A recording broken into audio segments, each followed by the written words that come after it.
Matt Stepp with Dave Campbell's Texas Football back here at Cowart Stadium in Houston, Texas. Here with the head coach of the Navasota Rattlers, Coach Casey Dacus, after a hard-fought 28-14 win over a good North Forest team to go 2-0 in district play. Congratulations. Thank you, sir. Appreciate that. It was a grind, no question. Proud of our kids. That we handled some adversity tonight, and we needed to be in that situation.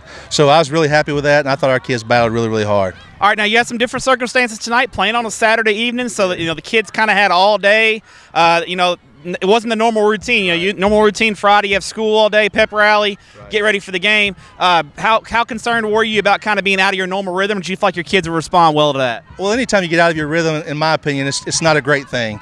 And so being on a Saturday, being at 6, being on a grass field, a lot of different characteristics of the game were different than what we're used to. And so I thought our kids handled it really, really well. We attacked it with a mindset, just like most coaches would and most teams would, that it's the same for both teams. And so we just had to find a way. We struggled there in the middle of the game, really. The second and third quarter, we were flat, and I thought we finished well. But, again, it's just a different week, and next week we'll be back to normal, thank goodness, and we're looking forward to that. What to say about your kids? I mean, you said that they made a big play. Their stud receiver made a play, got the game tied at 14. The fourth quarter, you guys dominated. What was the message at the end of the third quarter? Was there anything different you guys did, or was this your kids just kind of digging down and fighting there? I think it's digging down, just a mindset. We talked about it when I got there in March. One of the things that we really worked on is just finish and play in 4 quarters. And I thought tonight was a really good example of that, and it's something I'm really proud of the kids for. It's a deal where it's got to be a culture thing. And we got to the end of the third, tied 14-14, not playing particularly well. And our kids just kind of, I don't want to say flipped a switch because they didn't, but we just kind of stuck with it, and just kind of persevered. And I was really proud of them for that.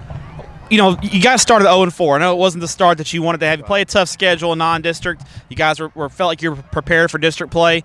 It's got to feel good to see the fruits of that labor coming through, and you guys are 2-0 in district. Do you feel like now obviously the kids, I know you felt like the kids are buying in even though you're 0-4, but nothing helps that buy-in like wins. Do you feel like now things are starting to kind of roll in the right direction? I hope so. I think winning cures everything, and you're exactly right. We started really tough with, Bel Air Episcopal to Sealy to Rudder to Massaville, and it was a tough 4 games, but we talk to our kids all the time about, we're not worried about preseason and pre-district record. We just want to get better, and we got a long way to go. We're by no means a finished product, but I think that the pre-district schedule for sure helped us getting to the point that we're at right now, and we're just preaching right now just to play 4 quarters, play every play, get past the last one, get to the next one, and just grind, and put a complete effort together and finish the game. So our kids are heading the right way. We're by no means a finished product, but I'm really pleased with the progression that we're making.